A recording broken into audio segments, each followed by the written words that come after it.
कहीं भी degree college अगर बना दिया हो तो बता दें आप। कोल्ड तो बनाए हैं, पेट्रोल पंप तो बनाया है, बिल्डिंगें और बंगले तो बनाए हैं, मगर डिग्री कॉलेज भाई साहब नहीं बनाए। 22% मुसलमानों को हमेशा इस्तेमाल किया है। सपा भी लड़ रही है, बसपा भी लड़ रही है, MIM भी लड़ रही है, कांग्रेस भी लड़ रही है। तो ये MIM ही के बारे में क्यों गलत फहमियां फैलाई जाती हैं? इसलिए कि जिनकी जमीनें खसक रही हैं वो तो उन्हें तो कुछ ना कुछ कहना है ना। पब्लिक को गुमराह तो करना है, हमेशा गुमराह करते आए, फिर गुमराह करना है उन्हें। और मैं एक नाचीज हूँ, अल्लाह ने पहाड़ बना दिया मुझे, खुदा का शुक्र। नमस्कार, एक बार फिर से स्वागत है आपका डी भारत न्यूज चैनल में। आज चुनावी यात्रा में हमारे साथ मौजूद है विधानसभा भोजपुर से MIM यानी कि मजलिस इत्तेहादुल मुस्लिमीन पार्टी से जो यहाँ के कैंडिडेट हैं तालिब सिद्दीकी जी। उनसे हम बात करेंगे कि इस बार जो है क्या नया लेके आए हैं और जनता का प्यार इस बार मिल रहा है उन्हें कि नहीं मिल रहा है, क्योंकि पिछली बार की तुलना में इस बार MIM का वोट प्रतिशत उनके अनुसार बता रहे हैं कि बढ़ा है। तो चलिए सीधे हम तालिब सिद्दीकी जी से बात करते हैं, उनसे जानते हैं कि इस बार क्या नया लेके आए हैं। सर बहुत बहुत धन्यवाद हमसे बातचीत करने के लिए, हमसे जुड़ने के लिए तालिब जी। सबसे पहला सवाल, जनता का प्यार किस तरीके से मिल पा रहा है? लोग आप पर विश्वास कर पा रहे हैं या नहीं कर पा रहे हैं? बहुत शुक्रिया जो आप लोग आए और जो आपने कहा कि जनता का प्यार मिल पा रहा है या नहीं। मैं प्रत्याशी हूँ, शायद मैं अपनी तारीफ कर लूँ। आप क्षेत्र में देखिए और मुआयना करिए, लोगों ने जो मौजूदा विधायक कभी बनाया था तो लोगों ने ये देखा, यादवों ने, यादव दो तरीके की राजनीति करते रहे हैं। एक तो मुसलमानों को हमेशा खौफ दिलाया कि बेटा अपने हक की बात नहीं करना, नहीं तो बीजेपी आ जाएगी, इसलिए मेरे साथ आ जाओ, वोट दे दो। तो वोट देते रहे बेचारे मुसलमान, हमेशा उनसे यादव और मुसलमान दो तरफे की वोट बैंकिंग रही उनकी। तो यादव उनसे पूरी तरीके से समाज कट चुका है, वो बीजेपी में जा चुका है और बड़ी तादाद में, और अल्हम्दुलिल्लाह मुसलमान आंखें खोल चुके हैं बड़ी तादाद में, लेकिन MIM के साथ आ चुके हैं। और हमारे साथ सबसे पहली चीज़ ये, हमारा गठबंधन भी है, गठबंधन के लोग हमारे साथ आ रहे हैं। बाबू सिंह कुशवाहा जी के साथ हमारा गठबंधन है, बावन मिश्राम जी के साथ हमारा गठबंधन है। तो सारा समाज हमें मिलकर लड़ा रहा है। कहीं ना कहीं आरोप भी लग रहा है कि आपको भोजपुर विधानसभा से समाजवादी पार्टी को आप नुकसान कर रहे हैं। ये देखिए, समाजवादी पार्टी कोई ठेकेदार नहीं है मुसलमानों की वोट बैंकिंग की। अगर हम ये कह रहे हैं कि अगर वो वाकई ठेकेदार हैं, अगर वो वाकई में हम लोगों के हमदर्द हैं, तो वो ये जवाब दें, क्या ये उन्होंने हमारे हुकूक की लड़ाई लड़ी या हम लोगों की जो हमारे ज़रूरतें थी उन ज़रूरतों के लिए आवाज़ उठाई? सबसे पहले ये है कि अगर हम कोई लीडर चुनते हैं तो अगर कोई कहता है कि हमें मुख्यमंत्री बनाओ, तो लोग अगर उस चेहरे को मुख्यमंत्री बनाते हैं तो क्यों बनाते हैं? इसलिए कि ये हमारे समाज का जो कार्य होगा, जो प्रॉब्लम, जो परेशानी होगी वो साथ देंगे। अगर हम हक पे होंगे तो हमारा हक का साथ देंगे, हम बातिल हो तो बातिल का साथ ना दें, हक है तो हक का तो साथ दिया जाए। जैसे कि आप देख लें हिंदुस्तान में ये हालात हो गए हैं, अब ये बड़ी दुख की बात है, जो हालात कभी नहीं हुए ऐसे, वो हालात यहाँ पे हुए। हम ये कह रहे हैं, आज हम आए हैं, दुनिया में कोई भी हो, गरीब अमीर फकीर, रब रोटी देने वाला है। खाना हम जिंदा हैं तो कोई ना दे, परवरदिगार वो हमें खाना देगा। मगर ये देखें कि हम लोगों को संविधान ने जो सारे लोगों को अपने हुकूक अदायगी दी है और जो चीज़ हमें अपने धर्म पे रहने का और उनको अपने अपने धर्म पे रहने का और वो फॉलो करने का जो अधिकार दिया है, आज दूसरे लोग आज हमारे आका की शान में गुस्ताखी कर रहे हैं। जो शख्स ये कह रहा है, अखिलेश यादव की पार्टी में जो अनिल साहब शामिल हुए हैं, उन्होंने कहा था कि मुसलमान औरतों का कब्र से निकाल के बलात्कार किया जाए, ये बयान दिया था, ये बीजेपी सरकार में थे। तो आज ये सपा सरकार में शामिल हो चुके हैं। तो पहली बात तो ये है कि वो सपा में जो शामिल हुए हैं, तो क्या बीजेपी सपा क्या वॉशिंग मशीन है कि बीजेपी से जो सपा में शामिल होगा तो वो साफ सुथरा हो जाए? मुसलमान मारा जाए तो बोलेंगे नहीं, दलित मारा जाए तो बोलेंगे नहीं, तो कैसी राजनीति की इनकी? वो तो कह रहे हैं कि मतलब जैसे भारतीय समाजवादी पार्टी हमेशा कहती है कि भारतीय जनता पार्टी सिर्फ हिंदू की बात करती है और ओवैसी की पार्टी सिर्फ मुस्लिम की बात करती है। जी, ऐसा है। मुस्लिम देखिए, उनकी तो जमीनें खसक चुकी हैं, 2022 फैसला कर देगा कि वो कहाँ पे हैं। इंशाल्लाह 2022 में ही वो उनका सफाया हो जाएगा। सपा का सफाया होना तय है।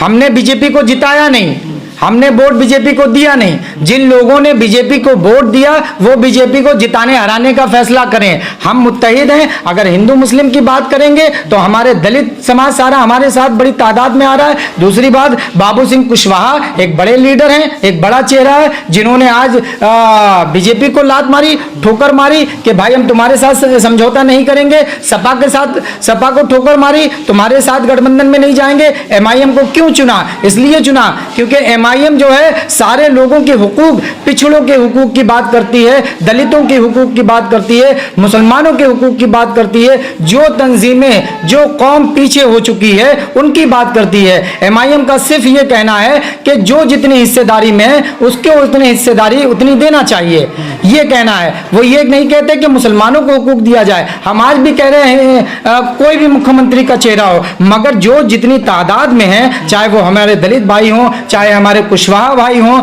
मुसलमान भाई हों, या पंडित हों, या और कोई धर्म के लोग हों। मुद्दे क्या रहेंगे आपकी भोजपुर विधानसभा? बहुत सारे मुद्दे हैं जो आपको बता दें। आप हमारी भोजपुर विधानसभा, आप आजू बाजू क्षेत्र का, कन्नौज का मुआयना कर लें, और चाहे तो बरेली का मुआयना कर लें, कासगंज का मुआयना कर लें, बड़ी बड़ी फैक्ट्रियां लगी हुई हैं। बहुत से वहीं के शहर के लोग वहां पे नौकरियां कर रहे हैं। हमारे क्षेत्र में बताइए कोई बड़ी फैक्ट्रियां लगी हो जो 1000, 2000, 500 लोग नौकरियां कर रहे हो? नहीं कर रहे हैं। एक तो ये कि विकास में सबसे पीछे है भोजपुर विधानसभा। फर्रुखाबाद में सबसे पिछड़ा कोई ये है तो भोजपुर विधानसभा है। जो भी विधायक होते गए उन्होंने अपना विकास किया, अपने पोल्ट बनाए, अपने पेट्रोल पंप बनाए, मगर यहाँ पे विकास के नाम पे जीरो है। 10 सीटों पे लड़ते तो मैं उनके वजूद में 10 सीटें आ सकती थी। तो ये तो तय मान लिया कि उन्होंने 10 सीटें तो हम वो निकाल ही सकते हैं। ये तो उन्होंने कह ही दिया कि अगर 10 सीटें लड़ते तो 10 सीटें निकाल सकते हैं, मतलब वो कर सकते थे। तो 10 सीटें तो उनके हिसाब से हमारी तय हैं, मगर 2022 फैसला करेगा कि हमारी टिकटें और हमारी सीटें कितनी फाइनल होगी। हमारी भागीदारी संकल्प मोर्चा है, पूरी तरीके से हम लोग मजबूती से लड़ेंगे, जिसमें हमारे साथ दलित भी हैं, कुशवाहा भी। पूछा यहाँ पे शिक्षा की क्या व्यवस्था है, यहाँ पे शिक्षा का क्या माहौल है? देखिए, विधानसभा से शिक्षा का इंतजाम आपको बताएं बहुत पीछे है यूपी, और भोजपुर विधानसभा फर्रुखाबाद बहुत पीछे है। शिक्षा का इंतजाम की अगर आप बात करें तो बड़ा अफसोस होता है कि कोई इंतजाम नहीं किया गया शिक्षा का। आप पूरी भोजपुर विधानसभा में ये देख लें, कहीं जो विधायक रहे 15 साल तक और जो विधायक अभी मौजूदा हैं जो पहले थे, कहीं भी डिग्री कॉलेज अगर बना दिया हो तो बता दें आप। कोल्ड तो बनाए हैं, पेट्रोल पंप तो बनाया है, बिल्डिंगें और बंगले तो बनाए हैं, मगर डिग्री कॉलेज भाई साहब नहीं बनाए। आप चेक करिएगा, मैं बोल रहा हूँ आप चेक करिएगा। कहीं डिग्री कॉलेज का 15, 20 साल, 30 साल की राजनीतिक में जिस शख्स ने कहीं डिग्री कॉलेज बच्चों को सही इंतजाम नहीं कर पाया, वो क्या करेगा? रोड का सही इंतजाम नहीं है, डिग्री कॉलेज का इंतजाम नहीं है। स्वास्थ्य सेवाएं कैसी हैं? स्वास्थ्य सेवा बदहाल है। कोरोना के टाइम पे बुरे हालात थे। ये सरकार तो भ्रष्ट है, आप सब देख रहे हैं, बुरे हालात हो गए हैं लोगों के। और पहले के लोगों ने भी, जो लोग थे, क्या वो निकल के आते जब देखते कि हमारे भाई, हम भोजपुर विधानसभा में 3-3 बार विधायक रहे हैं, तो हम निकल के आते और कहते कि भाई किस गांव में बुखार चल रहा है, मैं कैंप लगवाता हूं, अपने पास से समाज सेवा करता हूं। कहीं दिखाएं उन्होंने, कहीं दावा पेश करें कि मैं 2, 4, 6 गाँव में उन्होंने अपने पास से कैंप लगवाया हो तो मानूंगा मैं। कहीं कैंप लगवाया, कहीं डॉक्टर मुहैया कराए हैं तो बुखार का इंतजार, बड़ी तादाद में बुखार से इन्हीं मुद्दों को उठाकर आप चुनावी मैदान में। देखिए, बहुत से मुद्दे हैं। शिक्षा का भी मुद्दा है, स्वास्थ्य का भी मुद्दा है, रोडों का भी मुद्दा है, बहुत से मुद्दे हैं जो हम पूछे, नौकरियों का मुद्दा है। सबसे बड़ी बात यह है कि हम हिस्सेदारी में जाएंगे। जो मुख्यमंत्री बनना चाहता है, या पहली बात हम अपना मुख्यमंत्री का चेहरा खुद लाएंगे, और फिर जो भी होगा, बीजेपी को जो हराना चाहेगा एमआईएम के साथ आएगा। और सबसे पहली बात यह है कि हम हिस्सेदारी की लड़ाई लड़ रहे हैं, पिछड़ों की, दलितों की, मुसलमानों की, और जो समाज जिसमें पिछड़ चुके हैं, जिनकी समाजों को हिस्सा नहीं मिला है, हम उनसे उनकी हिस्सेदारी की बात करेंगे। चाहते हैं जो बीजेपी को हराना चाहता है वो एमआईएम के साथ आएगा, क्योंकि ये समझ लें सपा जो राजनीति कर रही थी वो मुसलमान की राजनीति कर रही थी। 22% मुसलमानों को हमेशा इस्तेमाल किया है सपा ने, उनको इस्तेमाल करने, डिस्पोजल ग्लास के तरह इस्तेमाल किया है। इस्तेमाल करके फेंक दिया है। ग्लास का कोई काम नहीं, उसको पैर के नीचे रौंद दिया है। जब वोट की जरूरत रही तो वोट हासिल कर लिया, फिर वो ग्लास की तरह रौंद दिया गया है। तो ये 2022 फैसला करेगी, हम बड़ी तादाद में निकलेंगे इंशाअल्लाह ताला, ऐसी बात नहीं है। आप देखना ये वो क्यों इस तरीके के अल्फाज बयानबाजी कर रहे हैं, ये बताइए। क्या उत्तर प्रदेश में नहीं, हर जगह हर पार्टी लड़ रही है, सपा भी लड़ रही है, बसपा भी लड़ रही है, MIM भी लड़ रही है, कांग्रेस भी लड़ रही है। तो ये MIM ही के बारे में क्यों गलत फहमियां फैलाई जाती हैं? इसलिए कि जिनकी जमीनें खसक रही हैं वो तो उन्हें तो कुछ ना कुछ कहना है ना, पब्लिक को गुमराह तो करना है, हमेशा गुमराह करते आए, फिर गुमराह करना है उन्हें। अब लोग गुमराह होने वाले नहीं हैं इंशाअल्लाह ताला। कितना असर देख रहे हैं आपकी भोजपुर? देखिए भोजपुर विधानसभा में मैं आपको बताऊं, एक पहाड़ जो था वो जर्रा हो चुका है। कहां तक पहुंचेगी MIM? मैं बता रहा हूं ना आपको, जिसको पहाड़ लोग कहते थे वो जर्रा हो चुका है। जर्रा समझते हैं ना, जो पहाड़ था वो जर्रा हो चुका है।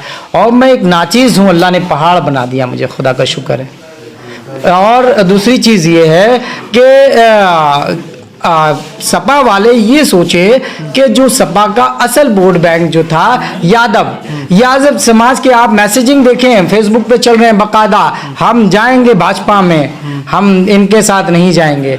तो वो भाजपा में यादव जा रहे हैं बड़ी तादाद में, तो सपा कहाँ रह गई है? अल्हम्दुलिल्लाह हमारे साथ सारी कौमें हैं, सारी कौम इत्तेहाद में आ रही है। जो चाहे वो मुस्लिम हो, दलित हो, कुशवाहा हो, पंडित हो या और कोई भी हो, जो भाजपा की नीतियों के खिलाफ है वो हमारे साथ देंगे, इंशाल्लाह हमें जिताएंगे। तो ये थे हमारे साथ तालिब सिद्दीकी जी, जो हमसे भोजपुर विधानसभा से जुड़े थे। चलिए अन्य नेता के पास चलते हैं अगली विधानसभा में और चुनावी चर्चा कर रहे हैं उसमें। तो बने रहिएगा हमारे साथ और देखते रहिए टी भारत।